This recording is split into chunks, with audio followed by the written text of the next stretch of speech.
दोस्तों, कहानी कुछ इस तरह है। एक गांव में एक ब्राह्मण रहा करते थे। एक दिन ब्राह्मण एक बहुत बड़े सेठ के यहाँ पूजा करने के लिए जाते हैं। वो सेठ ब्राह्मण की पूजा से खुश होकर उन्हें दक्षिणा में एक भैंस देता है। पंडित जी, हम आपकी पूजा से बहुत खुश हैं। आपने हमारे घर में बहुत ही अच्छे से पूजा की है। हम आपकी पूजा से खुश होकर हम दक्षिणा में तुम्हें ये भैंस देते हैं। कृपया करके आप इसे स्वीकार करें। अरे नहीं सेठ जी, इसकी क्या ज़रूरत थी। चलो ठीक है, जब आप नहीं मान रहे हैं तो हम आपकी भैंस को स्वीकार करते हैं। उसके बाद पंडित जी भैंस को अपने साथ लेकर वापस अपने घर लौटते हैं। शाम का वक्त हो गया था।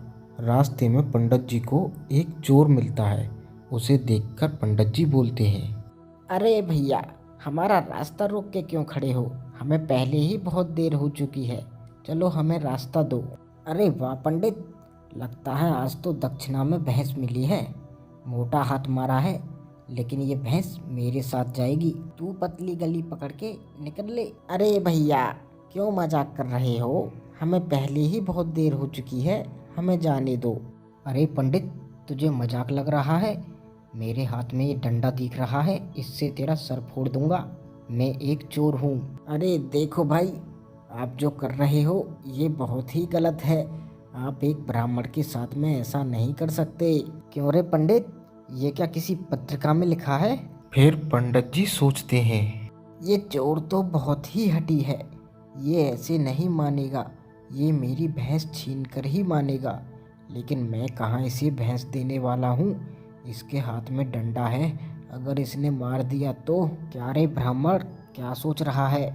बहुत देर हो गई, अपनी जान बचाकर यहाँ से भाग ले और ये भैंस मेरे हवाले कर दे। मैं ये सोच रहा था कि अगर तुम मुझसे भैंस चुरा लोगे तो तुम्हें बहुत बड़ा पाप लगेगा, क्योंकि मैं एक ब्राह्मण हूँ। हाँ, अगर बदले में मुझे तुम कुछ दो तो ठीक रहेगा। अरे पर मेरे पास तुझे देने के लिए धरा ही क्या है? हाँ वो तो है, लेकिन मेरे पास एक उपाय है। अगर तुम मुझे अपना ये डंडा दे दो और मेरी भैंस मुझसे ले लो तो तुम्हें पाप नहीं लगेगा।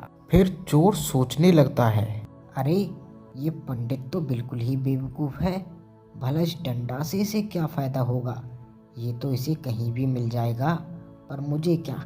चलो इसे डंडा दे देता हूँ। अरे वाह पंडित, क्या खूब उपाय है। ठीक है, ये लाठी मैं तुम्हें देता हूँ। क्या रे पंडित, अब तो लाठी भी मिल गई तुझे। चल निकल यहाँ से। अब निकलेगा तो बेटा तू यहाँ से, और अपनी जान भी तू ही बचा के भागेगा। चल तुझे एक मौका देता हूँ, अपनी जान बचा के भाग ले यहाँ से।